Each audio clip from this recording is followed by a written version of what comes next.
ఏపీలో mega DSC రాసేటటువంటి biological science aspirants కి, అదేవిధంగా తెలంగాణలో రాబోయేటటువంటి డిఎస్సికి ప్రిపేర్ అయ్యేటటువంటి school assistant biological science aspirants అందరికి కూడా మనకి 10th క్లాస్ సంబంధించినటువంటి సిలబస్ లో ఉన్నటువంటి 8th, 9th, 10th సంబంధించినటువంటి సిలబస్ కి, వాటికి ఇంటర్లింక్డ్ టాపిక్స్ ఏవైతే ఉన్నాయో, ఇంటర్మీడియట్ లో ఉన్నటువంటి బాటనీ, జువాలజీకి సంబంధించినటువంటి టాపిక్స్ అన్ని కూడా మన ఛానల్లో మనం గత కొన్ని రోజుల నుంచి చెప్పడం జరుగుతుందండి. సో దాంట్లో భాగంగానే మనం 9th క్లాస్ లో నిన్న మనం సెల్ బయాలజీ, కణం యొక్క నిర్మాణం, దాని యొక్క విధులకు సంబంధించినటువంటి చాప్టర్ డిస్కస్ చేయడం జరిగిందండి. దాని తర్వాత మనం దానికి ఇంటర్మీడియట్ లో ఇంటర్లింక్ టాపిక్ గా ఉన్నటువంటి ఈ చాప్టర్ ని మళ్ళీ ఇక్కడ మనం నేర్చుకోవడం జరుగుతుంది. ఇంటర్మీడియట్ ఫస్ట్ ఇయర్ లో తెలుగు అకాడమీ టెక్స్ట్ బుక్ తీసుకున్నట్లయితే, intermediate Telugu academy text book లో మనకి సెల్ బయాలజీ అనేటటువంటి చాప్టర్ ఉందండి. మరి సెల్ బయాలజీ అనేటటువంటి చాప్టర్ లో మనం ఆల్రెడీ ఒక క్లాస్ ని మనం నేర్చుకోవడం జరిగింది. ఈ రోజు నెక్స్ట్ దానికి కంటిన్యూషన్ చాప్టర్ ఇంకోటి ఉంది. దానికి సంబంధించినటువంటిది మనం కొన్ని భాగాల గురించి నేను డిస్కస్ చేశాము. ఈ రోజు మిగిలినటువంటి కొన్ని భాగాల గురించి ఇక్కడ మనం డిస్కస్ చేద్దాం. అంటే కణంలో ఉండేటటువంటి కణాంగాలు, వాటికి సంబంధించినటువంటి విధుల గురించి మనం డీటెయిల్ గా నేర్చుకోవడం జరుగుతుంది. సో దానిలో భాగంగానే మనం నిన్న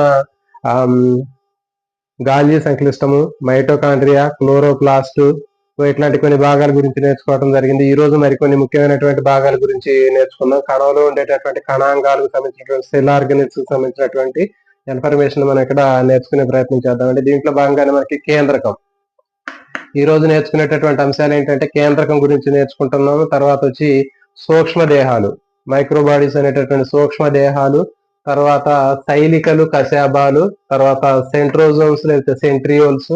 సో ఇవన్నీ కూడా మనకి నిజ కేంద్రక కణాల్లో ఉండేటటువంటి కణాంగాలు. అంటే జనరల్ గా మనకి నిజ కేంద్రక కణంలో ఉండేటటువంటి కణాంగాలు తీసుకున్నట్లయితే గాల్జీ సంక్లిష్టము, రైబోజోములు, లైసోజోములు, క్లోరోప్లాస్ట్, మైటోకాండ్రియా, ఇంకా రైబోజోములు, లైసోజోములు, తర్వాత ఇవన్నీ కూడా మనం నేర్చుకోవడం జరిగింది. తర్వాత జీవ పదార్థం ఉందని చెప్పాము, తర్వాత కేంద్రకం ఉంటుందని చెప్పాము. సో ఈ భాగాలన్నీ మనం పరిశీలించినప్పుడు గతంలో నిన్న క్లాస్ లో మనం కొన్నిటి గురించి నేర్చుకున్నాము. ఈ రోజు మరికొన్ని అంశాల గురించి ఇక్కడ మనం నేర్చుకున్నాం. దాంట్లో భాగంగానే కేంద్రకం గురించి చూద్దామండి. కేంద్రకం తీసుకున్నట్లయితే మొట్టమొదటిసారిగా కేంద్రకాన్ని కనుక్కున్నటువంటి శాస్త్రవేత్త రాబర్ట్ బ్రౌన్.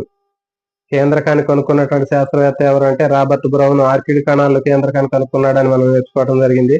మరి అయితే ఇతను కేంద్రకాన్ని కనుక్కున్నప్పటికీ కూడా ఆ కేంద్రకంలో ఉన్నటువంటి భాగాన్ని పరిశీలించేటటువంటి క్రమంలో కేంద్రకం మీద వివిధ రకాలైనటువంటి రంజకాలు లేదా రంగుల్ని డైస్ ఉపయోగించి వేసేటప్పుడు దాంట్లో ప్రత్యేకంగా కొన్ని దారపోగుల్లాగా ఉన్నటువంటి నిర్మాణాలు ఆ వేసినటువంటి రంగుల్ని అబ్జర్వ్ చేసుకోవడం జరిగింది.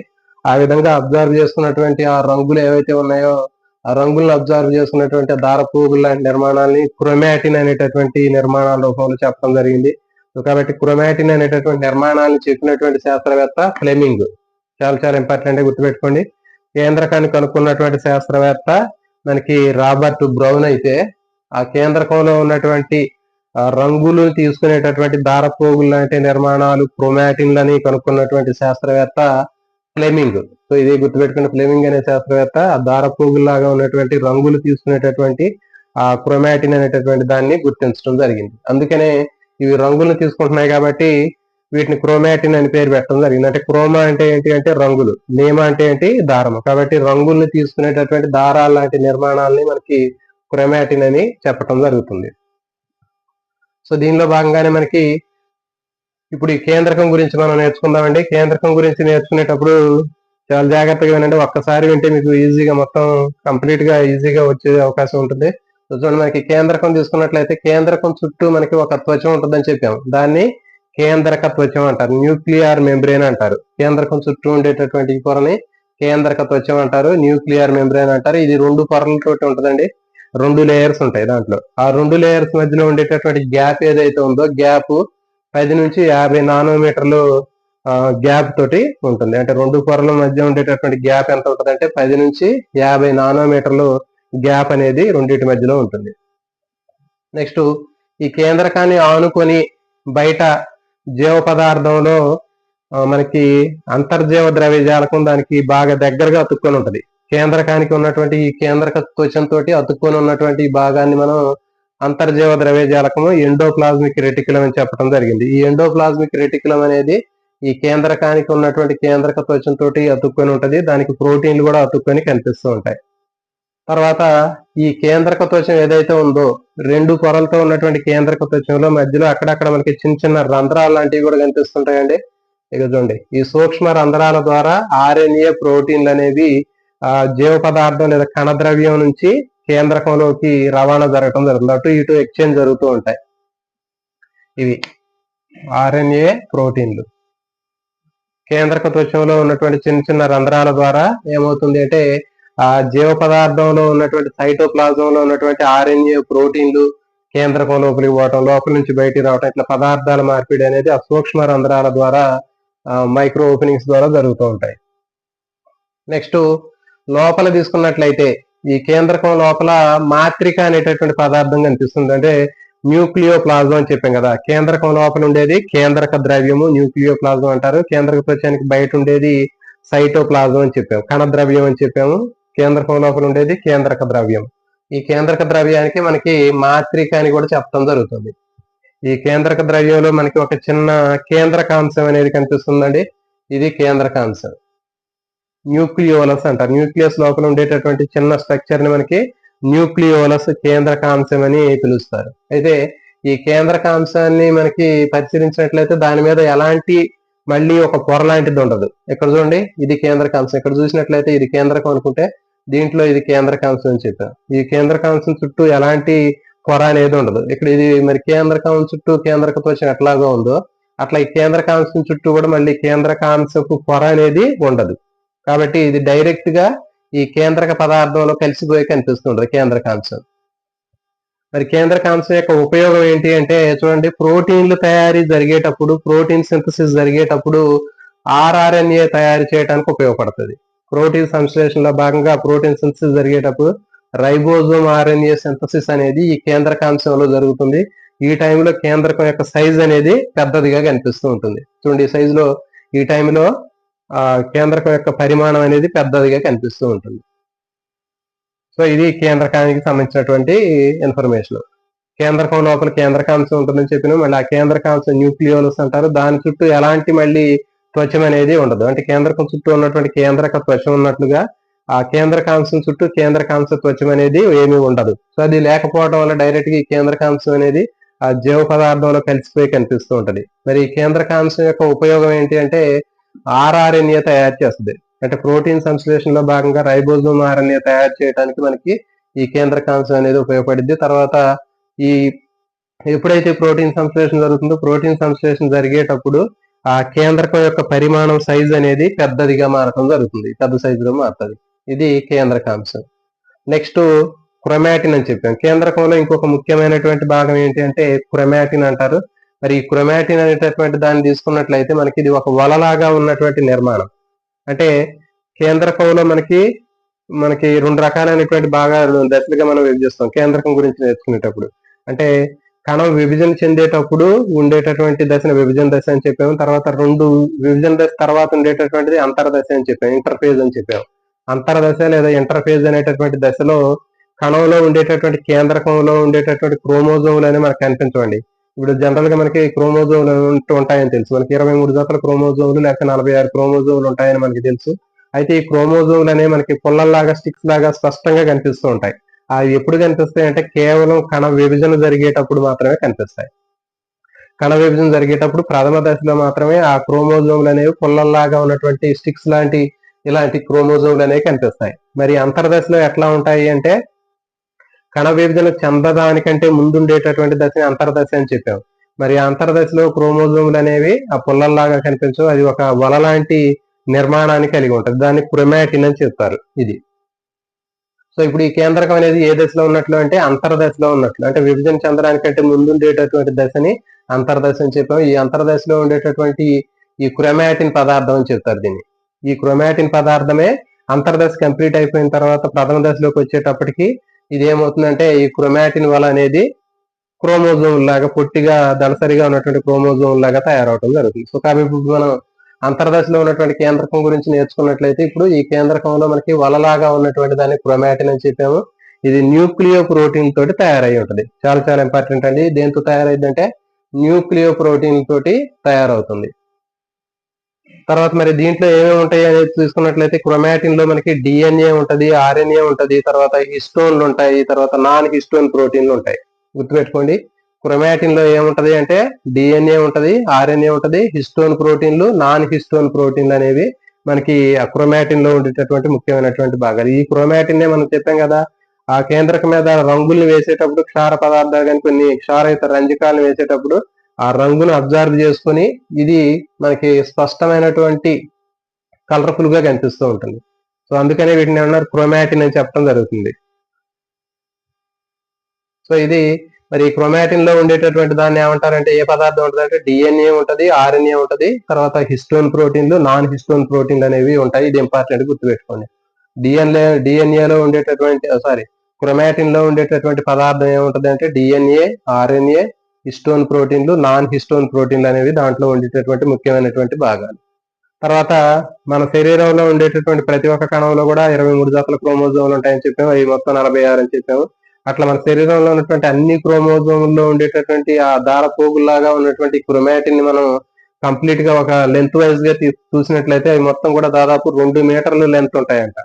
మన కణాల్లో ఉండేటటువంటి క్రోమోజోములకు సంబంధించినటువంటి క్రోమాటిన్ వలలాగా ఉండేటటువంటి దారాల్లాగా ఉండేటటువంటి దాన్ని మనం మొత్తం లెంత్ వైజ్ గా లెక్కించినట్లయితే దాని యొక్క పొడవుని ఇది దాదాపు 2 మీటర్ల పొడవుని కలిగి ఉండే స్ట్రక్చర్ ని కలిగి ఉంటది. మరి ఇప్పుడు ఈ క్రోమాటిన్ అనేది అంతర్దశలో ఉన్నప్పుడు మనకి ఎట్లా ఉంటుందని చెప్పాం. ఒక వలలాగా ఉన్నటువంటి, పలసగా ఉన్నటువంటి, ఒక దారపోగులాగా వలలాగా ఉన్నటువంటి నిర్మాణం లాగా ఉంటుందని చెప్పాం. మరి తర్వాత కణ విభజన చెందేటప్పుడు ప్రథమ దశ వచ్చేసరికి ఏమవుతుందంటే ఈ వలలాగా పీచులాగా ఉన్నటువంటి ఈ క్రోమాటిన్ అనే పదార్థం పొట్టిగా దళసరిగా పొట్టిగా పుల్లల్లాగా ఉన్నటువంటి క్రోమోజోమ్ లాగా మారటం జరుగుతుంది. అప్పుడు మనకి మాత్రమే మనకి క్రోమోజోమ్లు అనేవి కనిపిస్తూ ఉంటాయి. ఇదిగో చూడండి, ఇట్లా క్రోమోజోమ్ అనేది ఇట్లా కనిపిస్తూ ఉంటది. మరి ఈ క్రోమోజోమ్ యొక్క నిర్మాణం తీసుకున్నట్లయితే క్రోమోజోమ్ ప్రతి ఒక్క క్రోమోజోమ్ కి మధ్యలో ఒక పూసలాగా ఉన్నటువంటి నిర్మాణం అనేది కనిపిస్తూ ఉంటుంది. సో దీన్ని ఏమంటారంటే సెంట్రోమియర్ అంటారు. చాలా చాలా ఇంపార్టెంట్ అండి. క్రోమోజోమ్ కి మధ్యలో ఉండేటటువంటి ఒక బొడిపలాగా ఉన్నటువంటి భాగాన్ని ఏమంటారంటే సెంట్రోమియర్ అని చెప్తారు. ఆ సెంట్రోమియర్ కి రెండు వైపులా పైన ఒక భుజం ఉంటది, కింద ఒక భుజం ఉంటది. ఈ రెండు ఆర్మ్స్ లేకపోతే భుజాలు లేకపోతే బాహువులు అంటారు. ఈ బాహువులు ఏమంటారంటే క్రోమాటిడ్స్ అంటారు. ఇది కూడా చాలా చాలా ఇంపార్టెంట్ అండి. క్రోమోజోమ్ లో ఉన్నటువంటి సెంట్రోమియర్ కి అతికి ఉన్నటువంటి ఆ భుజాలను ఏమంటారంటే క్రోమాటిడ్ అని చెప్తారు. తర్వాత ఈ సెంట్రోమియర్ కి రెండు వైపులా ఉన్నటువంటి ఈ ప్లేట్ లాగా ఉన్నటువంటి ఆ డిస్క్ లాగా ఉన్నటువంటి స్ట్రక్చర్స్ ని కైనటోకోర్ అంటారు. ఇది కూడా చాలా చాలా ఇంపార్టెంట్ అండి. క్రోమోజోమ్ లో మధ్యలో ఉండేటటువంటి మనకు కుంచనం అంటారు, దాన్ని ప్రాథమిక కుంచనం అని చెప్తారు. ఈ ప్రాథమిక కుంచనాన్ని సెంట్రోమియర్ అని చెప్తారు. ఈ సెంట్రోమియర్ కి పక్కనే రెండు బిళ్ళల్లాగా ఉన్నటువంటి డిస్క్ లైక్ స్ట్రక్చర్స్ ఉంటాయి. సో వీటిని ఏమంటారంటే కైనటోకోర్ అని చెప్తారు. తర్వాత క్రోమోజోమ్ లో సెంట్రోమియర్ కి అతికి ఉన్నటువంటి పైన కింద ఉన్నటువంటి భుజాల్లాగా ఉన్నటువంటి ఏవైతే ఉన్నాయో ఆ భుజాల్లాగా ఉన్నటువంటి వాటిని మనకి క్రోమాటిడ్ అని చెప్పడం జరుగుతుంది. క్రోమాటిడ్స్ అని చెప్పి చెప్పడం జరుగుతుంది. సో ఇప్పుడు మనకి ఈ క్రోమోజోమ్ లో ఉన్నటువంటి రకాలని తీసుకున్నట్లయితే మనకి దీంట్లో ఉన్నటువంటి సెంట్రోమియర్ యొక్క స్థానాన్ని బేస్ చేసుకుని మనకి క్రోమోజోమ్ని మనకి ఒక 4 రకాలైనటువంటి క్రోమోజోములుగా విభజించడం జరిగిందండి. అంటే ఆ క్రోమోజోమ్ లో ఉన్నటువంటి సెంట్రోమియర్, ఆ సెంట్రోమియర్ కి ఉన్నటువంటి క్రోమాటిడ్లు, సో వీటిని బేస్ చేసుకుని మనకి క్రోమోజోమ్ని 4 రకాలుగా వర్గీకరించారండి. దాంట్లో తీసుకున్నట్లయితే first metacentric chromosome. Metacentric chromosome లో మనకి క్రోమోజోమ్ మధ్యలో సెంట్రోమియర్ ఉంటుంది. చూడండి, ఇక్కడ సెంట్రోమియర్ అనేది మనకి ప్రాథమిక కుంచనం అనేటటువంటి సెంట్రోమియర్ క్రోమోజోమ్ లో మధ్యలో ఉంటది. దీని పైన ఒక క్రోమాటిడ్, కింద ఒక క్రోమాటిడ్ ఉంది. అవి రెండు కూడా సమానమైనటువంటి సైజులో ఉంటాయి. దాని లెంత్ వైజ్ గా తీసుకున్నప్పుడు రెండు భుజాలు కూడా సమానమైనటువంటి సైజులో ఉంటాయి కాబట్టి దీన్ని మెటాసెంట్రిక్ క్రోమోజోమ్స్ అంటారు. Next sub metacentric chromosomes. దీంట్లో ఏంటంటే సెంట్రోమియర్ అనేది మధ్యలో ఉంటది, ప్రాథమిక కుంచనం. ఆ ప్రాథమిక కుంచనానికి పైన ఒక భుజము, కింద ఒక భుజం ఉంటదని చెప్పిన క్రోమాటిడ్లు. సో అయితే దీంట్లో ఒక భుజం పెద్దగా ఉంటది, ఇంకొక భుజం చిన్నగా ఉంటది. సో కాబట్టి దీన్ని ఏమంటున్నారంటే సబ్ మెటాసెంట్రిక్ క్రోమోజోమ్స్ అంటారు. దీన్ని మెటాసెంట్రిక్ లో రెండు భుజాలు సమానంగా ఉంటాయి. సబ్ మెటాసెంట్రిక్ లో ఒక భుజం పెద్దది, ఒక భుజము చిన్నది. తర్వాత యాక్రోసెంట్రిక్ క్రోమోజోమ్. యాక్రోసెంట్రిక్ క్రోమోజోమ్ లో ఏంటి అంటే ఈ సెంట్రోమియర్ కి ఒక అతి పెద్ద భుజం ఉంటది, ఇంకోటి అతి చిన్న భుజం ఉంటది. దాన్ని యాక్రోసెంట్రిక్ క్రోమోజోమ్ అంటారు. గుర్తుపెట్టుకోండి, యాక్రోసెంట్రిక్ లో సెంట్రోమియర్ అనేది ఒకటి ఉంటది మధ్యలో ప్రాథమిక కూర్చుని, దానికి కింద వైపు ఒక బాహు ఉంటది, పైన ఒక బాహు ఉంటది అని చెప్పాము. ఆ రెండు బాహుల్లో ఒకటి అతి పెద్దది ఉంటది, ఒకటి అతి చిన్నది ఉంటది. చూడండి, సబ్మెటాసెంట్రిక్ లో ఏంటంటే ఒకటి పెద్దది ఒకటి చిన్నది ఉంటది, కానీ యాక్రోసెంట్రిక్ లో ఒకటి అతి పెద్దది ఒకటి అతి చిన్నది. నెక్స్ట్ టీలోసెంట్రిక్ క్రోమోజోమ్స్ లో సెంట్రోమియర్ అనేది ఒక బాహువు లేదా ఒక భుజానికి చివర మాత్రమే ఉంటది, దీనికి రెండోది ఉండదు ఇక. సో కాబట్టి టీలో అంటే ఏంటి అంటే చివర. ఈ సెంట్రోమియర్ ఎక్కడ ఉంటది అంటే ఈ బాహువుకి క్రోమోజోమ్ కి చివర ఉంటది. సో దీని ఏమన్నారంటే టీలోసెంట్రిక్ క్రోమోజోమ్ అని చెప్తున్నారు. కాబట్టి ఈ విధంగా మనకి క్రోమోజోమ్ లో సెంట్రోమియర్ యొక్క లొకేషన్ బేస్ చేసుకుని మనకి 4 రకాలైనటువంటివిగా వర్గీకరించారండి. అయితే ఈ క్రోమోజోమ్ లో సెంట్రోమియర్ మధ్యలో ఉంటే మెటాసెంట్రిక్. అట్లా కాకుండా ఈ దీంట్లో ఉండేటటువంటి సెంట్రోమియర్ కి ఒకటి పైన ఒక చిన్న భుజము ఒకటి పెద్ద భుజం ఉంటే దాన్ని సబ్ మెటాసెంట్రిక్ అంటారు. తర్వాత యాక్రోసెంట్రిక్ లో ఒకటి అతి పెద్దది ఉంటది, ఒకటి అతి చిన్నది ఉంటది, దీన్ని యాక్రోసెంట్రిక్ అంటారు. నెక్స్ట్ టీలోసెంట్రిక్ లో ఒకటే భుజం ఉంటది, దానికి రెండో వైపు భుజం ఉండదు, అంటే ఒక భుజం యొక్క చివరి భాగంలో మనకి సెంట్రోమియర్ కనిపిస్తుంది, దీన్ని టీలోసెంట్రిక్ క్రోమోజోమ్ అంటారు. వీటి మీద బిట్లు కూడా అడగడానికి అవకాశం ఉంటుంది. అతి పెద్ద భుజము అతి చిన్న భుజం కలిగినటువంటి క్రోమోజోమ్ ని ఏ రకమైనటువంటి క్రోమోజోమ్ అంటారండి? సో దీనికి ఎగ్జాంపుల్ ఏంటి అంటే మనకి దీన్ని ఏమంటారంటే యాక్రోసెంట్రిక్ అంటారు. ఒకటి పెద్ద భుజము ఒకటి చిన్న భుజం కలిగినటువంటి క్రోమోజోమ్ ని ఏమంటారంటే సబ్ మెటాసెంట్రిక్. రెండు సమానమైనటువంటి భుజాలు కలిగినటువంటి క్రోమోజోమ్ ఏమంటారంటే మెటాసెంట్రిక్ క్రోమోజోమ్ అంటారు. కేవలం క్రోమోజోమ్ల సెంట్రోమియర్ కి ఒక బాహు మాత్రమే కలిసి ఉండి ఇంకొక బాహు లేనటువంటి క్రోమోజోమ్ ఏమంటారంటే టీలోసెంట్రిక్ క్రోమోజోమ్ అంటారు. నెక్స్ట్ ఇంకోటి ఏంటి అంటే శాటిలైట్ క్రోమోజోమ్. శాటిలైట్ క్రోమోజోమ్ అంటే జనరల్ గా మనకి చూసినట్లయితే క్రోమోజోమ్ తీసుకున్నట్లయితే ఇది సెంట్రోమియర్, దానికి పైన భుజం ఉంటుందని చెప్పాము. దాని మీద మనకి ఆ క్రోమోజోమ్ లో ఉన్నటువంటి భుజాలు అనేవి రంగులను అబ్జర్వ్ చేసుకుంటాయని చెప్పాం. కానీ ఆ భుజంలో ఉన్నటువంటి కొంత భాగము చివర ఉన్నటువంటి కొంత భాగం ఎలాంటి రంగుని కూడా అబ్జర్వ్ చేసుకోదు. ఆ రంగును అబ్జర్వ్ చేసుకోనటువంటి ఆ ఖాళీగా ఉన్నటువంటి ఆ రంగు లేనటువంటి పోర్షన్ ఏదైతే ఉందో దాన్ని శాటిలైట్ క్రోమోజోమ్ అంటారు. చాలా చాలా ఇంపార్టెంట్ అండి. ఇది చూడండి, ఇక్కడ ఈ క్రోమోజోమ్ లో ఈ భాగం మొత్తం కూడా అది రంగును అబ్జర్వ్ చేసుకోవడానికి కలర్ఫుల్ గా కనిపిస్తుంటది, కానీ దాని చివరి భాగము ఎలాంటి రంగుని అబ్జర్వ్ చేసుకోకుండా మనకి ఎట్లా కనిపిస్తూ ఉంది. సో ఆ రంగుని శోషించినటువంటి భాగం ఏదైతే ఉందో దాన్ని శాటిలైట్ క్రోమోజోమ్ అంటారు. తర్వాత క్రోమాటిన్ యొక్క నిర్మాణం మనం తీసుకున్నట్లయితే ఈ క్రోమాటిన్ అని చెప్పాం, అంతర్దశలో ఉండేటటువంటి క్రోమోజోమ్లో దారపోగుల్లాగా ఉన్నటువంటి నిర్మాణాన్ని మనం క్రోమాటిన్ అని చెప్పినాం. ఈ క్రోమాటిన్ యొక్క నిర్మాణాన్ని మనం తీసుకున్నట్లయితే దీంట్లో ఈ దారపోగులాగా ఉన్నటువంటి క్రోమాటిన్ మీద మనకి పూసల్లాగా కనిపిస్తుంటాయి కొన్ని, అంటే దారానికి కొన్ని పూసలు ఎక్కిస్తే ఎట్లా ఉంటుందో అట్లాగే మనకి ఈ క్రోమాటిన్ అనేది ఒక దారం లాగా అనుకుంటే ఈ దారం లాగా ఉన్నటువంటి క్రోమాటిన్ కి పైన మనకి దీని మీద ఒక దారానికి పూసలు ఎక్కించినట్లుగా మనకి క్రోమాటిన్ మీద పూసలు లాంటివి కనిపిస్తూ ఉంటాయి. వీటిని ఏమంటారంటే న్యూక్లియోజోమ్లు అంటారు. చాలా చాలా ఇంపార్టెంట్. అంటే క్రోమాటిన్ అనేటటువంటి దారపోగులాగా ఉన్నటువంటి నిర్మాణం మీద ఆ దారపోగు లాంటి దాని మీద ఉన్నటువంటి పూసల లాంటి నిర్మాణాన్ని ఏమని చెప్తారంటే న్యూక్లియోజోమ్లు అంటారు. ప్రతి ఒక్క న్యూక్లియోజోమ్ లో 200 నత్రజని బేస్ పేర్స్ అనేవి కనిపిస్తూ ఉంటాయి. ఇది న్యూక్లియోజోమ్లు. తర్వాత ఒక న్యూక్లియోజోమ్ కి ఇంకొక న్యూక్లియోజోమ్ కి మధ్యలో ఉండేటటువంటి ఖాళీ ప్రదేశం ఏదైతే ఉందో దాన్ని ఖాళీగా ఉన్నటువంటి ఆ క్రోమాటిన్ భాగాన్ని ఏమంటారంటే లింకర్ డిఎన్ఏ అంటారు. చాలా చాలా ఇంపార్టెంట్ అండి. లింకర్ డిఎన్ఏ అంటే ఏంటి అంటే మనకి క్రోమాటిన్ మీద ఉండేటటువంటి పూసల్లాగా ఉన్నటువంటి న్యూక్లియోజోమ్ లో ఒక న్యూక్లియోజోమ్ కి ఇంకో న్యూక్లియోజోమ్ కి మధ్యలో ఉండే ఖాళీగా ఉన్నటువంటి క్రోమాటిన్ భాగం ఏదైతే ఉందో దాన్ని లింకర్డ్ డిఎన్ఏ అని చెప్తారు. ఇంపార్టెంట్ ఇది.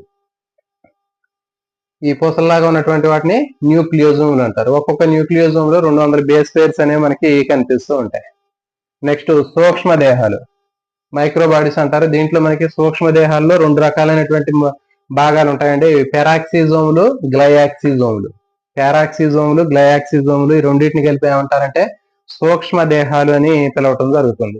ఇవి కేవలం మొక్క కణాల్లో మాత్రమే, వృక్ష కణాల్లో ఉండేటటువంటి త్వచయుత నిర్మాణాలు. మనం చెప్పాము కేవలం జంతు కణాల్లో ఉండవు, కేవలం వృక్ష కణాల్లోనే ఉంటాయి. గుర్తుపెట్టుకోండి. దీని మీద సూక్ష్మ దేహాలు మైక్రోబాడీస్ అనేవి దేంట్లో ఉంటాయి అంటే వృక్ష కణాలు, జంతు కణాలు రెండు ఏది కాదంటాడు. కాబట్టి సూక్ష్మ దేహాలు అనేవి మొక్క కణాల్లో ఉంటాయి, వృక్ష కణాల్లోనే ఉండేటటువంటి కణాంగాలు.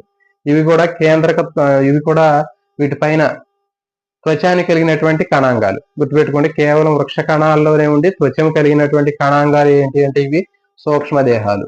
ఈ సూక్ష్మదేహాల్లో 2 భాగాలు ఉంటాయండి, పారాక్సిజోములు, గ్లయాక్సిజోములు. మరి పారాక్సిజోములు, గ్లయాక్సిజోములు ఏం చేస్తాయంటే చూడండి, మరి పారాక్సిజోములు అనేటటువంటివి దీర్ఘ శృంఖల ఫ్యాటీ యాసిడ్లను బ్రేక్ చేయడానికి ఉపయోగపడతాయి. Long chain fatty acid chains ఉంటాయి కదా, ఆ long chain fatty acid chains ని బ్రేక్ చేయడానికి ఉపయోగపడతాయి. దీర్ఘ శృంఖల ఫ్యాటీ ఆమ్లాల యొక్క గొలుసుల్ని విచ్ఛిన్నం చేయడానికి ఈ పారాక్సిజోములు ఉపయోగపడతాయి. తర్వాత పాస్ఫోలిపిడ్లను తయారు చేయడానికి ఉపయోగపడతాయి. ఇది పాస్ఫోలిపిడ్లను తయారు చేయడానికి కూడా మనకి ఈ పారాక్సిజోములు ఉపయోగపడతాయి. తర్వాత శ్వాసక్రియ, కాంతి శ్వాసక్రియలో కూడా ఇవి పార్టిసిపేట్ చేయడం జరుగుతుంది. తర్వాత ఇంకా పెరాక్సిజోములు ఏం చేస్తాయంటే హైడ్రోజన్ పెరాక్సైడ్ యొక్క విషతుల్య ప్రభావం నుంచి కణాలని రక్షించడానికి కూడా ఇవి ఉపయోగపడుతూ ఉంటాయి. సో ఇది దీనికి సంబంధించినటువంటి పెరాక్సిజోములకు సంబంధించినటువంటి ఇన్ఫర్మేషన్. సో మరి పెరాక్సిజోములు అనేది చెప్పాం కదా మనం, ఎట్లా ఉంటాయంటే కేవలం వృక్ష కణాల్లో మాత్రమే ఉన్నటువంటి చిన్న చిన్న కోసల్లాగా ఉండి వాటిపైన త్వచాన్ని కలిగినటువంటి నిర్మాణాలను చెప్పాము. ఇవి లాంగ్ చైన్ ఫ్యాటీ యాసిడ్ ని బ్రేక్ చేయడానికి ఉపయోగపడతాయి. తర్వాత పాస్ఫోలిపిడ్స్ ని సింథసిస్ చేయడానికి ఉపయోగపడతాయి. తర్వాత కాంతి శ్వాసక్రియలో రెస్పిరేషన్ లో పార్టిసిపేట్ చేస్తాయి. తర్వాత హైడ్రోజన్ పెరాక్సైడ్ యొక్క విషతుల్య ప్రభావం నుంచి కణాలను రక్షించడానికి ఉపయోగపడతాయి. తర్వాత గ్లయాక్సిజోములు. మరి గ్లయాక్సిజోములు తీసుకున్నట్లయితే గ్లయాక్సిజోములు అనేవి ఎక్కువగా కొవ్వు పదార్థాలు కలిగినటువంటి మనకి ఆముదం లాంటి విత్తనాల్లో ఎక్కువగా గ్లయాక్సిజోములు ఉంటాయి. మనకి ఆముదం విత్తనాల్లో ఎక్కువగా ఆయిల్ సంబంధించినటువంటి నూనె సంబంధమైన పదార్థాలు ఉంటాయి కాబట్టి దాంట్లో మనకి గ్లయాక్సిజోములు అనేవి ఆముదాల యొక్క విత్తనాల్లో ఎక్కువగా ఉంటాయి. మరి ఇవేం చేస్తాయంటే లిపిడ్ల నుంచి కార్బోహైడ్రేట్లు తయారు చేయడానికి అవసరమైనటువంటి ఎంజైముల్ని ఇవి తయారు చేసింది. కొవ్వుల నుంచి, లిపిడ్ల నుంచి కార్బోహైడ్రేట్లు తయారీకి అవసరమైనటువంటి ఎంజైమ్స్ ఏవైతే ఉన్నాయో ఆ ఎంజైముల్ని తయారు చేయడానికి మనకి ఈ గ్లయాక్సిజోములు అనేవి ఉపయోగపడతాయి. మీకు బిట్టుకు అడుగుతాడండి, ఆముదం లాంటి విత్తనాల్లో ఉండేటటువంటి కొవ్వు సంబంధమైనటువంటి పదార్థాల్లో ఎక్కువగా ఉండేది ఏది అంటే పారాక్సిజోములు, గ్లయాక్సిజోములు తీసుకుంటే మనకి ఈ గ్లయాక్సిజోములు అనేది మనకి ఎక్కువగా ఆముదం విత్తనాల్లో ఉండేటటువంటి నూనె సంబంధమైన పదార్థాల్లో ఉంటది. ఇది లిపిడ్ల నుంచి కార్బోహైడ్రేట్లను తయారు చేసేటటువంటి ఎంజైముల్లో ఎక్కువగా ఉంటుంది. ఇది ఆ ఎంజైముల తయారీకి ఇది ఉపయోగపడుతుంది.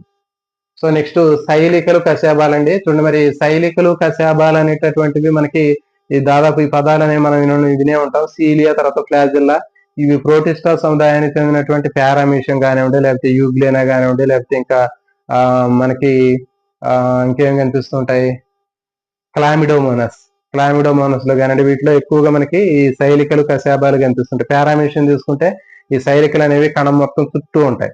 తర్వాత యూగ్లీనా తీసుకున్నట్లయితే యూగ్లీనాలో 2 పొడవైనటువంటి కశాబాలు ఉంటాయి. ఓకేనా. తర్వాత క్లామిడోమోనస్ తీసుకుంటే క్లామిడోమోనస్ లో కూడా మనకి 2 కనిపిస్తూ ఉంటాయి. ఫర్ ఎగ్జాంపుల్ పారామీషియం ఉందనుకోండి, పారామీషియంలో ఇట్లా మనకి శైలికలు అనేవి శరీరం మొత్తం చుట్టూ ఉంటాయి. Next paramecium. యూగ్లీనా తీసుకున్నట్లయితే యూగ్లీనాలో మనకి ఇట్లా శైలికలు ఉంటాయి, కశాబాలు ఉంటాయి. చుట్టూ శైలికలు ఉంటాయి, దానిపైన ఒక కొరడాలాగా ఉన్నటువంటి ఒక కశాబం అనేది ఫ్లాజిల్లా ఉంటది. నెక్స్ట్ క్లామిడోమోనస్ తీసుకున్నట్లయితే దీని మీద ఇట్లా మనకి 2 కశాబాలు కనిపిస్తూ ఉంటాయి. కాబట్టి ఈ విధంగా శైలికలు కానివ్వండి, కశాబాలు కానివ్వండి తీసుకున్నట్లయితే మనకి ఇవి ప్రోటిస్టా సముదాయాలు ఎక్కువగా కనిపిస్తుంటాయి. తర్వాత మరి వీటి యొక్క నిర్మాణం తీసుకున్నట్లయితే ఇవి సెంట్రియోల్ అనేటటువంటి వాటి నుంచి వస్తాయి. అంటే ఆధార కణిక అనేటటువంటి బేసల్ బాడీ నుంచి తయారవుతాయి. ఫర్ ఎగ్జాంపుల్ ఇక్కడ చూడండి, మనకి ఈ క్లామిడోమోనస్ తీసుకుంటే ఇక్కడ ఆధార కణిక అంటారు దీన్ని. ప్రతి ఒక్క కశాబం యొక్క ప్రారంభ భాగంలో ఒక బొడిక లాంటిది ఉంటుంది. దీన్ని ఆధార కణిక, బేసల్ బాడీ అంటారు. ఆ బేసల్ బాడీ లేదా ఆధార కణిక దేని నుంచి తయారైద్ది అంటే సెంట్రియోల్ అనేటటువంటి దాని నుంచి తయారైద్ది. సెంట్రియోల్ నుంచి ఆధార కణిక, బేసల్ గ్రాన్యూల్ అనేది తయారైద్ది.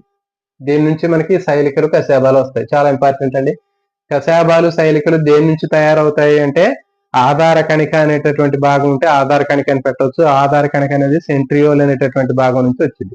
సో కాబట్టి సెంట్రియోల్ కలిగినటువంటి ఆధార కణిక నుంచి శైలికలు, కశాబాలు అనేవి ఏర్పడతాయి. గుర్తుపెట్టుకోండి, శైలికలు, కశాబాలు అనేటటువంటివి మనకి ఆధార కణిక అంటే సెంట్రియోల్ కలిగినటువంటి ఆధార కణిక లేదా బేసల్ గ్రాన్యూల్ నుంచి ఏర్పడతాయి. సో ఇది చాలా చాలా ఇంపార్టెంట్. ఈ సెంట్రియోలు లేదా ఆధార కణిక నుంచి శైలికలు, కశాబాలు అనేవి ఏర్పడతాయి. అయితే వీటి యొక్క నిర్మాణం తీసుకున్నట్లయితే ఇంటర్నల్ గా దాని యొక్క స్ట్రక్చర్ తీసుకున్నట్లయితే శైలిక గాని కశాబాన్ని తీసుకుంటే దీని యొక్క నిర్మాణం తీసుకుంటే మధ్యలో మనకి రెండు నాళికలు లాంటివి ఉంటాయి, రెండు ట్యూబ్స్ ఉంటాయి. సెంటర్ భాగంలో మనకి కేంద్ర భాగంలో రెండు నాళాలు కనిపిస్తూ ఉంటాయి. వీటిని ఈ రెండు నాళాల చుట్టూ మనకి ఒక తొడుగు లాంటిది ఉంటది, కవచం. ఓకే, సో ఒక కోటింగ్ లాగా ఉన్నటువంటి కవచం అనేది ఉంటుంది. దీన్ని యాక్సోనియం అంటారు. కాబట్టి ఒక శైలిక లేదా కశాబానికి మధ్య భాగంలో కేంద్ర భాగంలో ఉన్నటువంటి రెండు నిలువు గొట్టాలు ఉంటాయి. ఆ నిలువుగా ఉన్నటువంటి స్తూపాకారంగా ఉన్నటువంటి ట్యూబ్స్ ఏవైతే ఉన్నాయో వాటిని దాని చుట్టూ ఉన్నటువంటి పొర ఏదైతే ఉందో దాన్ని యాక్సోనియం అని చెప్తారు. నెక్స్ట్ ఈ యాక్సోనియం చుట్టూ కూడా మనకి 9 జతల పరిధీయ సూక్ష్మ నాళికలు ఉంటాయండి. 9 జతల పరిధీయ సూక్ష్మ నాళికలు ఉంటాయి. అంటే ఇక చూడండి, ఒక్కొక్క దాంట్లో ఈ పరిధీయ సూక్ష్మ నాళికలో ఒక జత ఉంటాయి. ఈ ఒకటి, ఈ ఒక రెండు, ఈ ఒక రెండు, ఇట్లా మనకి పరదీయ సూక్ష్మ నాళికల్లో మనకి 9 జతల పరదీయ సూక్ష్మ నాళికలు ఉంటాయి. ఈ 9 జతల పరదీయ సూక్ష్మ నాళికలు తర్వాత దీని చుట్టూ కలిపితే ఒక ప్లాస్మా పొర ఉంటది. అంటే శైలిక గాని కసేబానికి బయట ఉండేటటువంటి ప్లాస్మా పొర ఏదైతే ఉందో ఈ ప్లాస్మా పొర దీని ఆనుకుని వెంటనే లోపల మనకి 9 జతల పరదీయ సూక్ష్మ నాళికలు ఉంటాయి. ఈ పరదీయ సూక్ష్మ నాళికలు 9 జతలు ఉంటాయి. దీనికి మధ్య భాగంలో ఉండేటటువంటి దాన్ని యాక్సోనియం అంటారు. ఆ యాక్సోనియంలో మళ్ళీ మనకి రెండు గొట్టాల లాంటి ట్యూబ్స్ ఉంటాయి. ఇవి రెండు కూడా ఒకదానితోటి కనెక్ట్ అయి ఉంటాయి. ఇదిగోండి ఇక్కడ, ఇవి రెండు కూడా ఒకదానితోటి ఒక చిన్న పోగుతోటి, ఒక సిలిండర్ ఫైబర్ తోటి, ఒక పోచతోటి రెండు కనెక్ట్ అయి ఉంటాయి. మధ్యలో ఉండేటటువంటి యాక్సోనియం కూడా ఈ పరిధిలో ఉన్నటువంటి 9 జతల సూక్ష్మ నాళికలు ఏవైతే ఉన్నాయో వాటితోటి కూడా ఇవి కనెక్ట్ అయి కనిపిస్తూ ఉంటాయి. ఇట్లా మనకి మధ్యలో ఉన్నటువంటి యాక్సోనియం 9 జతల పరిధీయ సూక్ష్మ నాళికలు ఏవైతే ఉన్నాయో ఆ సూక్ష్మ నాళికలతోటి కలపబడి ఉంటాయి. సో దీన్ని ఏమంటారంటే మనకి 9+2 అరేంజ్మెంట్ అంటారు.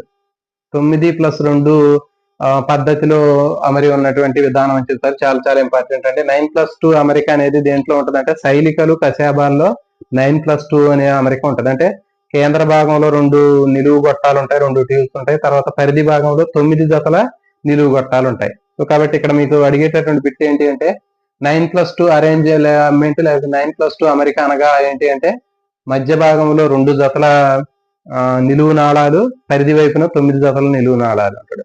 లేకపోతే మధ్య భాగంలో 2 నిలువు నాళాలు, పరిధి భాగంలో 9 నిలువు నాళాలు అంటాడు. కాబట్టి ఏంటి అంటే మధ్య భాగంలో 2 నిలువు నాళాలు ఉంటాయి, పరిధి వైపున చుట్టూ బోర్డర్ లో మనకి 9 జతలు ఉంటాయి. సో కాబట్టి 9 అంటే 9 జతలు, 2 అంటే 2 నంబర్లు. సో కాబట్టి ఇవి దీన్ని మన 9+2 అరేంజ్మెంట్ అని చెప్తారు. కాబట్టి ఇక్కడ మనకి శైలిక గాని కశాబం తీసుకున్నట్లయితే, ఇది ఫర్ ఎగ్జాంపుల్ ఇది శైలిక, ఇది కశాబం అనుకున్నాం. ఇవి వచ్చేటటువంటి ఆధార భాగాన్ని ఏమంటారంటే ఆధార కణిక లేకపోతే బేసల్ గ్రాన్యూల్ అంటారు. ఈ బేసల్ గ్రాన్యూల్ ఏముంటదంటే సెంట్రియోల్ అనేది ఉంటుంది. ఈ సెంట్రియోల్ నుంచే మనకి ఈ శైలికలు గాని కశాబాలు గాని తయారవటం జరుగుతుంది. నెక్స్ట్ సెంట్రోజోమ్, ఇది కూడా చాలా ఇంపార్టెంట్ అండి. నెక్స్ట్ మరి కణాంగాల్లో ఉండేటటువంటి ఇంకో ముఖ్యమైనటువంటి భాగం ఏంటంటే సెంట్రోజోమ్. ఈ సెంట్రోజోమ్ అనేది దేంతో తయారవుతుంది అంటే సెంట్రియోల్స్ తోటి తయారవుతుంది. గుర్తుపెట్టుకోండి, సెంట్రోజోమ్ అనేది సెంట్రియోల్స్ తోటి ఏర్పడుతుంది. ఇక చూడండి, ఇక్కడ మనకి సెంట్రోజోమ్ యొక్క నిర్మాణం తీసుకున్నట్లయితే ఇది మొత్తం కూడా సెంట్రోజోమే. ఈ సెంట్రోజోమ్ లో మనకి రెండు లంబకోణంలో ఉన్నటువంటి రెండు గొట్టాల లాంటి నిర్మాణాలు కనిపిస్తూ ఉంటాయి. ఇక చూడండి, రెండు లంబ కోణాల్లో ఉన్నటువంటి రెండు గొట్టాల లాంటి నిర్మాణాలు ఉంటాయి. వీటిని సెంట్రియోల్స్ అంటారు. ఎట్లా ఉంటాయండి, ఇది మొత్తం కూడా ఏంటంటే సెంట్రోజోమ్. ఈ సెంట్రోజోమ్ లో మనకి రెండు లంబ కోణంలో ఉన్నటువంటి రెండు ట్యూబ్స్ లాంటి నిర్మాణాలు ఉంటాయి. వీటిని సెంట్రియోల్ అంటారు. ఇది సెంట్రియోల్. ఈ సెంట్రియోల్ దీని చుట్టూ ఉన్నటువంటి పదార్థాన్ని పెరిసెంట్రియోలార్ పదార్థం అంటారు. పెరిసెంట్రియోలార్ పదార్థము, దాని మధ్యలో ఉన్నటువంటి సెంట్రియోల్, దీని మొత్తాన్ని కలిపి సెంట్రోజోమ్ అంటున్నారు. కాబట్టి ఇది మొత్తము సెంట్రోజోమ్. సెంట్రోజోమ్ లో ఏముంటదంటే లంబకోణంలో ఉన్నటువంటి సెంట్రియోల్ ఉంటది, దాని చుట్టూ ఉన్నటువంటి జీవ పదార్థం లాగా ఉన్నటువంటి దాన్ని పెరిసెంట్రియోలార్ పదార్థం అని చెప్తారు. మరి ఇప్పుడు ఈ లంబకోణంలో ఉన్నటువంటి రెండు సెంట్రియోల్స్ తీసుకున్నట్లయితే మనకి ఇట్లా లంబకోణంలో ఉన్నటువంటి రెండు సెంట్రియోల్స్ ఉంటాయని చెప్పాము. ఒక్కొక్క సెంట్రియోల్ తీసుకున్నట్లయితే దాంట్లో మనకి బండి చక్రం ఆకారంలో ఉన్నటువంటి నిర్మాణం అనేది మనకి సెంట్రియోల్ యొక్క అంచుల్లో కనిపిస్తూ ఉంటాయి. చూడండి, ఇక్కడ మనకి ఈ ఒక సెంట్రియోల్, ఇది ఒక సెంట్రియోల్. దీంట్లో మనకి దాని యొక్క అంచును తీసుకున్నట్లయితే మనకి ఇట్లా దాని వ్యాసార్థాన్ని పరిశీలించినట్లయితే మనకి దాని వ్యాసాన్ని చుట్టూ చూస్తే మనకి అంచులో బండి చక్రం ఆకారంలో ఉన్నటువంటి స్పోక్స్ లాగా ఉన్నటువంటి నిర్మాణాలు కనిపిస్తూ ఉంటాయి. సో దాన్ని మనం ఇక్కడ చూసాం. ఇది ఇక్కడ చూస్తున్నాం. దీంట్లో ఏముంటుందంటే మధ్య భాగంలో ఒక హబ్ అనేటటువంటిది ఉంటుంది. మధ్యలో ఉన్నటువంటి ఒక ట్యూబ్ లాగా ఉన్నటువంటిది ఉంటుంది. దీన్ని హబ్ అంటారు. ఇది ప్రోటీన్ తో తయారైంది. మధ్యలో ఉన్నటువంటిది హబ్ అంటారు. దీన్ని ఒక ప్రోటీన్ తో తయారై ఉంటుంది. తర్వాత జనరల్ గా మనకి హబ్ అనేది పదాన్ని ఉపయోగిస్తుంటారు. సైకిల్లో మనకి హబ్ అని చెప్తుంటారు జనరల్ గా. ఆ మధ్యలో ఉండేటటువంటి సేమ్ సైకిల్లో ఆ మధ్యలో ఉండేటటువంటి ఏది యాక్సిల్ ఏదైతే ఉందో దానికి కనెక్ట్ అయ్యి ఒక హబ్బు లాగా ఉంటుంది. అంటే చువ్వలు వస్తాయి కదా, ఆ చువ్వలు కనెక్ట్ అయ్యి ఉన్నటువంటి దాన్ని హబ్బు అని చెప్తుంటారు. జనరల్ గా మనం హబ్ అని పిలుస్తూ ఉంటాం. అది హబ్. సో కాబట్టి ఇక్కడ కూడా సేమ్ అది హబ్ అనేటువంటి ఇది ప్రోటీన్ తో తయారై ఉంటది. తర్వాత దీనికి చుట్టూ కూడా పరిధి వైపున మనకి 9 పరదీయ పోచలు ఉంటాయి. ఇక చూడండి, ఈ హబ్ కి చుట్టూ కూడా సమానమైనటువంటి డిస్టెన్స్ లో 9 పరదీయ పోచలు అనేవి కనిపిస్తూ ఉంటాయి.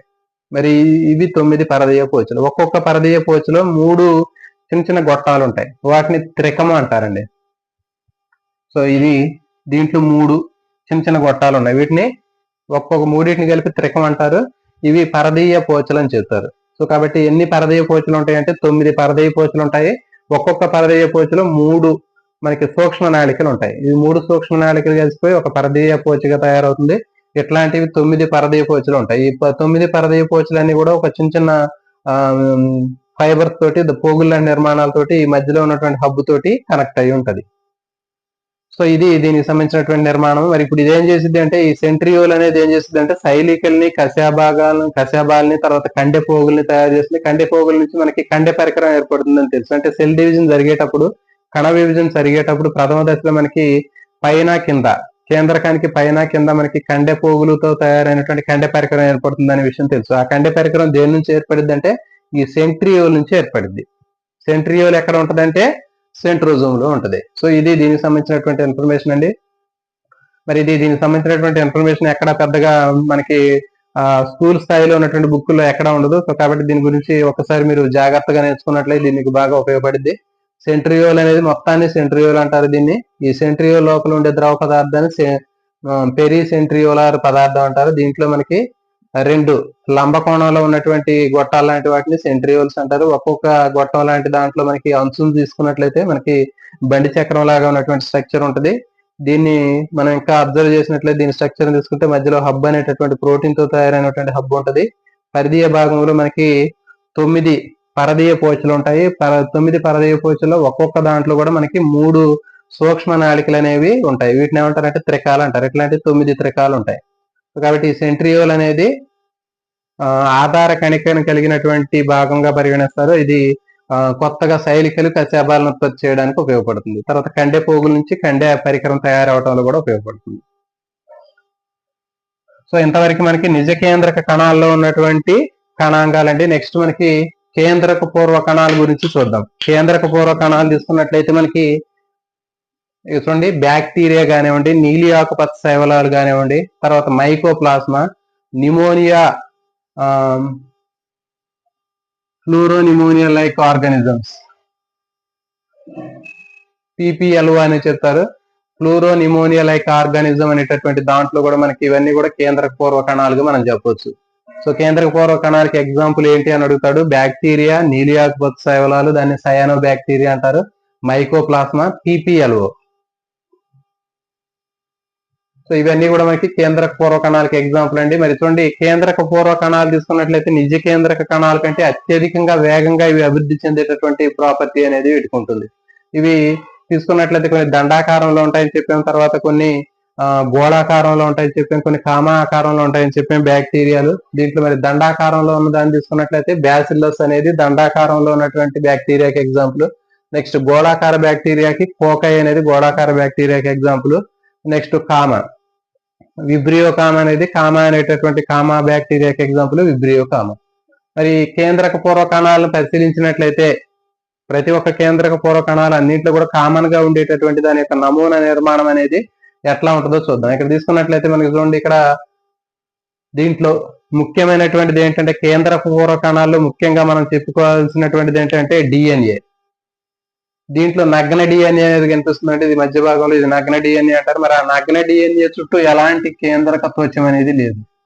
జనరల్ గా ఇప్పుడు మనకి ఈ DNA చుట్టూ మనకి కేంద్రక త్వచం ఉన్నట్లయితే అది నిజ కేంద్రక జీవి అయింది.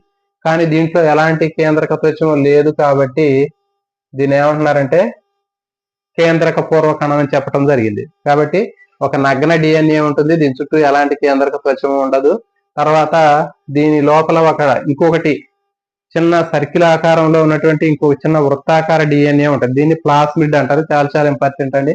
కేంద్రక పూర్వ జీవ కణాల్లో ఉండేటటువంటి అదనపు డిఎన్ఏ భాగాన్ని ప్లాస్మిడ్ అంటారు. మరి ప్లాస్మిడ్ యొక్క ఉపయోగం ఏంటంటే ఇది రెసిస్టెంట్ పవర్ ని కలిగి ఉంటుంది. అంటే మనం తీసుకునేటటువంటి యాంటీబయాటిక్స్, మందులు, మెడిసిన్స్ తీసుకున్నప్పుడు ఈ బ్యాక్టీరియా మీద ఎలాంటి ప్రభావాన్ని చూపించకుండా ఉండడం కోసం దీనికి ఈ ప్లాస్మిడ్ అనేది ఒక రెసిస్టెంట్ పవర్ ని కలిగి ఉంటుంది. తర్వాత ఇది జన్యు పరివర్తన కూడా చేసిద్ది. అంటే అది దాని పరిసరాల్లో ఉన్నటువంటి నగ్న డిఎన్ఏని తీసుకుని అది జన్యు పరివర్తన చెందుతుంది అని మనం గతంలో కూడా నేర్చుకోవటం జరిగింది. సో కాబట్టి ఇది ప్లాస్మిడ్. తర్వాత ఈ కేంద్రక పూర్వ కణానికి చుట్టూ ఉండేటటువంటి పొరని కణకవచం అంటారు. మరి ఆ కణత్వచం లేదా కణకవచం తీసుకున్నట్లయితే ఈ కణకవచం అనేది దీని లోపలికి ముడతలు పడి కనిపిస్తూ ఉంటది. ఆ ముడతల్లాగా ఉన్నటువంటి ఆ స్ట్రక్చర్స్ ఏమంటారంటే మీసోజోములు అంటారు. ఈ ముడతల్లాగా ఉన్నటువంటి వాటిని మీసోజోములు అంటారు. మరి మీసోజోముల యొక్క ఉపయోగం ఏంటంటే శ్వాసక్రియలో ఉపయోగపడుతుంది, స్రావక క్రియలో ఉపయోగపడుద్ది, శోషణలో ఉపయోగపడుద్ది, కొన్ని రకాలైనటువంటి ఎంజైముల తయారీలో కూడా ఉపయోగపడుతుంది. గుర్తుపెట్టుకోండి, మీసోజోములు అనేవి ఈ కణకవచం లోపలికి చొచ్చుకుపోవటం వల్ల ఏర్పడేటటువంటి ముడతల లాంటి నిర్మాణాలు. ఇవి శ్వాసక్రియలో ఉపయోగపడుద్ది, శోషణలో ఉపయోగపడుతుంది, తర్వాత ఇంకా స్రావక క్రియలో కూడా ఉపయోగపడుతుంది. సో ఇది తర్వాత ఇంకా మనకి కేంద్రక పూర్వ కణాల్లో ఇంకోటి ముఖ్యమైనటువంటి అంశం ఏంటంటే రైబోజోములు. రైబోజోములు తీసుకున్నట్లయితే కేవలం గుర్తుపెట్టుకోండి, మనకి బ్యాక్టీరియా కానివ్వండి, కేంద్రక పూర్వ కణాల్లో ఎలాంటి కణాంగాలు అనేవి ఉండవండి. కేవలం ఒకే ఒక కణాంగం ఉంటది. అది ఏంటి అంటే రైబోజోమ్. ఆ రైబోజోమ్ కూడా ఎలాంటి ప్లాస్మా అంటే దానిపైన ఉండేటటువంటి కణత్వచం అనేది ఉండదు. ఆ కణాంగం మీద ఉండేటటువంటి ఆ త్వచం ఏదైతే ఉందో ఆ పొర అనేది దీంట్లో రైబోజోమ్ కి ఉండదు. అంటే త్వచరహిత కణాంగం అని చెప్పాము మనం. అంటే కొన్ని కణాంగాలకి త్వచం ఉంటే వాటిని త్వచం కలిగినటువంటి కణాంగాలని చెప్పాము, త్వచం లేకపోతే త్వచరహిత కణాంగాలని చెప్పాము, నాన్ మెంబ్రియస్ సెల్ ఆర్గనల్స్ అని చెప్పాము. సో కాబట్టి ఈ రైబోజోమ్ కి ఎలాంటి త్వచము లేనటువంటి, ఆచ్ఛాదనం లేనటువంటి కణాంగం గుర్తుపెట్టుకోండి, ఇది ఇంపార్టెంట్. కేంద్ర పూర్వ కణాలు లేదా బ్యాక్టీరియాలో ఉండేటటువంటి కేవలం ఒకే ఒక కణాంగం ఏది అంటే రైబోజోమ్. ఆ రైబోజోమ్ కూడా ఎలాంటి ఆచ్ఛాదనము ఉండదు. సో ఇది దీనికి సంబంధించినటువంటిది ఇన్ఫర్మేషన్ అండి. నెక్స్ట్ ఇంకా మనం బ్యాక్టీరియా తీసుకున్నట్లయితే ఈ బ్యాక్టీరియాలో ఇంకా మనం చెప్పుకోదగినటువంటి అంశాలు ఏంటి అంటే వీటితో పాటు ఇంకా అదనంగా ఉండేటటువంటివి మనకి ఇక్కడ చూడండి, కణకవచం అని చెప్పాం. బ్యాక్టీరియాలో ఉండేటటువంటి కణకవచంలో మనకి 3 పొరలు అనేవి ఉంటాయి. చాలా చాలా ఇంపార్టెంట్. బ్యాక్టీరియా కణకవచంలో 3 పొరలు ఉంటాయి. ఆ 3 పొరలు ఏంటి అంటే ఒకటి గ్లైకోక్యాలిక్స్. మొదటిది గ్లైకోక్యాలిక్స్ అంటారు. ఇది జిగురుగా ఉంటది, లేకపోతే మందమైనటువంటి ఒక కవచం లాగా ఉంటది.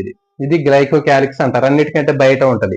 దానికి తర్వాత ఉండేటటువంటిది రెండో పొరను ఏమంటారంటే కణకవచం అంటారు. ఈ కణకవచం అనేది ఆ బ్యాక్టీరియాకి సపోర్ట్ కోసం ఉపయోగపడుతుంది. అంటే దాని యొక్క ఆకారాన్ని నిర్దిష్టంగా ఉంచుకోవడానికి, రక్షణ కోసం ఉపయోగపడుద్ది. తర్వాత మూడవది ఏంటి అంటే ప్లాస్మా పొర. మరి ఈ ప్లాస్మా పొర అనేది మనం నిజ కేంద్రక జీవుల్లో ప్లాస్మా పొర ఏ విధమైనటువంటి విధిని నిర్వహించిద్దో ఇది కూడా అట్లాగే విధిని నిర్వహించింది. అంటే కొన్ని పదార్థాలని విచక్షణ స్థానం లాగా పనిచేసి కొన్ని దానికి అవసరమైనటువంటి వాటిని లోపలికి పంపించడం, అవసరం లేనటువంటి వాటిని బయటికి పంపించడం, ఇట్లాంటి యాక్టివిటీలు చేసిద్ది. ఇది ప్లాస్మా పొర. సో కాబట్టి బ్యాక్టీరియాలో విడివిడిగా 3 పొరల లాగా కనిపిస్తుంటాయి, కానీ అవి యాక్చువల్ గా అవన్నీ కూడా కలిసి ఇంటిగ్రేటెడ్ గా ఒకే పొరలాగా ఉన్నప్పటికీ కూడా దాంట్లో 3 పొరలను మళ్ళీ మనం ప్రత్యేకంగా చూడొచ్చు. దీంట్లో వెలుపలిది అన్నిటికంటే బయట ఉండేది గ్లైకోక్యాలిక్స్, జిగురు లేదా మందంగా పెంకు లాంటి షెల్ లాగా ఉంటది. దాని తర్వాత రెండవది కణకవచం అంటారు. ఇది సపోర్ట్ కోసం ఉపయోగపడుద్ది.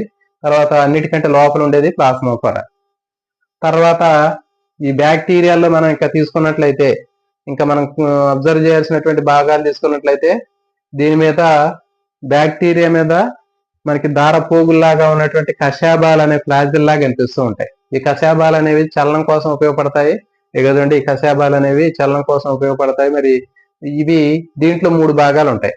కషాబం అనేటటువంటి ఇదండి, ఈ కషాబం అనేటటువంటి భాగంలో 3 భాగాలు ఉంటాయి. అవి ఏంటి అంటే తంతువు, ఈ పొడవైనటువంటి బయటికి అటు ఇటు కదులుతూ ఉండేటటువంటి దాన్ని తంతు అంటారు, ఫిలమెంట్ అంటారు. దాని తర్వాత హుక్ అంటారు. రెండోది కొక్కెం లాంటి భాగం ఉంటుంది, దాన్ని హుక్ అంటారు. దాని తర్వాత మూడవది ఆధార కణిక, బేసల్ గ్రాన్యూల్ అంటారు మూడవది. సో కాబట్టి ఈ విధంగా మనకి 3 రకాలైనటువంటి భాగాలు అనేటటువంటివి మనకి ఈ ఫ్లాజెల్లంలో సైలిక్ కశాభంలో కనిపిస్తూ ఉంటాయి. తర్వాత బ్యాక్టీరియంలో మనకి ఇంకా కశాభంతో పాటు చిన్న చిన్న పుల్లల్లాగా ఉన్నటువంటి నిర్మాణాలు కనిపిస్తుంటాయి, ట్యూబ్స్ లాగా ఉన్నటువంటి. వీటిని ఏమంటారంటే ఫిలి అంటారు. ఫిలి, ఫిబ్రియో. ఇది బాగా పొట్టిగా ఉన్నటువంటి వాటిని ఫిలి అంటారు, ఇంకొంచెం పొడవుగా ఉన్న వాటిని ఫిబ్రియే అంటారు. ఫిలి, ఫిబ్రియే. సో ఇవి దేనికోసం ఉపయోగపడతాయి అంటే ఇవి బయట నీటిలో కానీ ఏదైనా రాళ్ళు కానీ ఆధారం మీద ఉన్నప్పుడు అవి అతుక్కోవడానికి ఉపయోగపడతాయి. ఆధారాన్ని అంటిపెట్టుకోవడానికి ఉపయోగపడేటటువంటి ఫిలి లేదా ఫిబ్రియో. అతిదేయ కణాల్లో ఉన్నప్పటికీ కూడా ఇవి అతిదేయ కణాలని అంటి పెట్టుకోవడానికి ఉపయోగపడేవి ఈ ఫిలి మరియు ఫిబ్రియో, గుర్తుపెట్టుకోండి. సో ఇది దీనికి సంబంధించినటువంటి నిర్మాణం అండి. ఇప్పుడు బ్యాక్టీరియా ఇక్కడ తీసుకున్నట్లయితే తర్వాత బ్యాక్టీరియాలో మనకి గ్రామ్ పాజిటివ్ బ్యాక్టీరియా ఉంటుంది, గ్రామ్ నెగిటివ్ బ్యాక్టీరియా ఉంటుంది. ఇవేంటి అంటే గ్రామ్ పాజిటివ్ బ్యాక్టీరియా అంటే గ్రామ్ అనేటటువంటి శాస్త్రవేత్త ఒక రంజకాలని బ్యాక్టీరియాల మీద వేసినప్పుడు కొన్ని అవి వాటిని అబ్జర్వ్ చేసుకుని కలర్ఫుల్ గా కనిపించడం, మరికొన్ని రంగును అబ్జర్వ్ చేసుకోకపోవడం జరుగుతుంది. అవి ఏ బ్యాక్టీరియాలు అయితే ఆ రంగుల్ని అబ్జర్వ్ చేసుకుంటాయో వాటిని ఏమన్నారంటే గ్రామ్ పాజిటివ్ బ్యాక్టీరియా అంటారు. అబ్జర్వ్ చేసుకున్నటువంటి వాటిని గ్రామ్ నెగిటివ్ బ్యాక్టీరియాలు అంటారు. అభిరంజనం చేసినప్పుడు ఇవి రంగుని పీల్చుకుంటాయి, కొన్ని రంగుని పీల్చుకోవు. వాటిని గ్రామ్ పాజిటివ్, గ్రామ్ నెగిటివ్ బ్యాక్టీరియాలు అంటారు. సో ఈ విధంగా మనకి బ్యాక్టీరియా తీసుకున్నట్లయితే దీంట్లో మనకి ఇది నగ్న డిఎన్ఏ అని చెప్పిన దీని చుట్టూ ఎలాంటి కేంద్రక త్వచం ఉండదు. దీంతో పాటు అదనంగా ఉన్నటువంటి ఇంకొక చిన్న వృత్తాకారంలో ఉన్నటువంటి డిఎన్ఏ నిర్మాణాన్ని మనకి ప్లాస్మిడ్ అని చెప్పాము. ఈ ప్లాస్మిడ్ అనేది రెసిస్టెంట్ పవర్ కోసం ఉపయోగపడుద్ది, తర్వాత జన్యు పరివర్తనలో కూడా ఉపయోగపడుద్ది. తర్వాత దీని లోపల ఉన్నటువంటి జీవ పదార్థం లోపల మనకి రైబోజోములు కనిపిస్తూ ఉంటాయని చెప్పాము. ఈ రైబోజోములు ఎలాంటి కణాంగం పైన ఉండాల్సినటువంటి త్వచం అనేది ఉండదు, త్వచరహిత కణాంగం అని చెప్పిన. కేవలం బ్యాక్టీరియాలో ఉండేటటువంటి కణాంగం ఒకటి ఉంటుందని చెప్పిన, అది ఈ రైబోజోములు. తర్వాత ఇది ప్రోటీన్లు తయారు చేసింది. ఈ బ్యాక్టీరియా మీద ఉన్నటువంటి ఆ పొర ఏదైతే ఉందో ఆ తొడుగులో 3 పొరలు అనేవి ఉంటాయి, మనకి ఇంటిగ్రేట్ అయి ఉంటాయి. ఒక్కొక్క దాంట్లో మనకి గ్లైకోకాలిక్స్ అనేటటువంటి జిగురు లాంటి క్యాప్సిల్ లాగా ఉంటది. దాని తర్వాత కణకవచం ఉంటది, ఇది సపోర్ట్ కోసం ఉపయోగపడింది. మూడవది ప్లాస్మా పొర ఉంటదని చెప్పాము. తర్వాత దీని మీద మన లోపల మనకి చిన్న చిన్న ముడతల్లాగా ఉన్నటువంటి నిర్మాణాలు మనకు కనిపిస్తుంటాయి అని చెప్పి మీసోజోమ్స్ అన్నారు. ఇవి శ్వాసక్రియతో తర్వాత శోషణ కోసము ఇవి ఉపయోగపడతాయి. తర్వాత వీటిలో ఉన్నటువంటి శరీర బాడీ మీద ఉన్నటువంటి చిన్న చిన్న నిర్మాణాన్ని కడ్డీలాగా ఉన్నటువంటి వాటిని ఫిలి, ఫిబ్రియో అంటారు. ఇవి అటాచ్మెంట్ పర్పస్ లో ఉపయోగపడతాయి. తర్వాత ఇవి కశాబాలు అని చెప్పారు. కశాబాలు పొడవైనటువంటి కొరడాల్లాగా ఉంటాయి. దీంట్లో మనకి తంతు ఫిలమెంట్ అనేటటువంటి భాగం ఉంటది, తర్వాత హుక్ అనేటటువంటిది ఉంటది. ఇట్లా ఫర్ ఎగ్జాంపుల్ ఇది తంతు, తర్వాత ఇది హుక్కు, ఇది ఆధార కణిక, బేసల్ గ్రాన్యూల్. సో ఈ విధంగా మనకి దీని నిర్మాణం ఉంటది. ఇవి ఇంతవరకు మనకి కణశాస్త్రానికి సంబంధించినటువంటి దాంట్లో మనకి ఫస్ట్ చాప్టర్ అనేది కంప్లీట్ అయిపోయిందండి. దీని తర్వాత ఇంకొక 2 చాప్టర్లు ఉంటాయి. ఆ చాప్టర్లు మళ్ళీ నెక్స్ట్ క్లాస్ లో మనం కంటిన్యూ చేద్దామండి. కొత్తగా ఎవరైనా ఛానల్ చూసినట్లయితే ఛానల్ ని మర్చిపోకుండా సబ్స్క్రైబ్ చేయండి. అదేవిధంగా all notification bell icon on చేసుకున్నట్లయితే మీకు వీడియో చేసేటటువంటి నోటిఫికేషన్ సంబంధించినటువంటిది ఇమీడియట్ గా మీకు రావడానికి అవకాశం ఉంటుంది. మీ ఫ్రెండ్స్ కూడా ఖచ్చితంగా షేర్ చేయండి, మీకు ఉన్నటువంటి గ్రూప్స్ లో షేర్ చేయండి. ఎందుకంటే చాలా మంది అడిగినటువంటి వాళ్ళ యొక్క రిక్వెస్ట్ మేరకు వీటిని చెప్పడం జరుగుతుంది. జీకే కరెంట్ అఫైర్స్ సంబంధించినటువంటి అంశాలని కూడా వాటిని ఆఫ్ చేసి వీటిని పెట్టడం జరిగింది. ఎందుకంటే మరి జీకే కరెంట్ అఫైర్స్ అనేవి మనకి వాటికి వెయిటేజీ తక్కువగా ఉంటుంది. మరి దీన్ని దృష్టిలో పెట్టుకుని మనకి బయాలజీకి సంబంధించినటువంటి ఒక సిస్టమేటిక్ గా చెప్పేవాళ్ళు చాలా తక్కువగా మందిగా ఉన్నారని కొంతమంది ఫ్రెండ్స్ ఆస్పిరెంట్స్ అడగడం జరిగింది. సో ఆ ఉద్దేశంతో మనకి ఈ ఇంటర్మీడియట్ తర్వాత బయాలజికల్ సైన్స్ సంబంధించినటువంటివి 8th, 9th, 10th తర్వాత intermediate first year, second year botany, జువాలజీకి ఎక్కువ ప్రియారిటీ ఇవ్వడం జరిగింది. వీటిని ఎక్కువగా మనం డిస్కస్ చేసి చెప్తున్నాం. ఇది దాదాపు త్వరగా కంప్లీట్ చేసి తర్వాత మిగిలినటువంటి పోర్షన్ లో మనకి ఒక 20 రోజుల్లో వీటిని ఎక్కువగా కంప్లీట్ చేసి దీని తర్వాత మనకి జీకే కరెంట్ అఫైర్స్ సంబంధించినటువంటి అంశాలను కూడా ఇంక్లూడింగ్ చేయాలనేటువంటి ఆలోచన చేయడం జరిగిందండి. సో కాబట్టి వీడియో చూసేటటువంటి ఆస్పిరెంట్స్ అందరికి కూడా థ్యాంక్ యూ ఫర్ వాచింగ్. జై హింద్.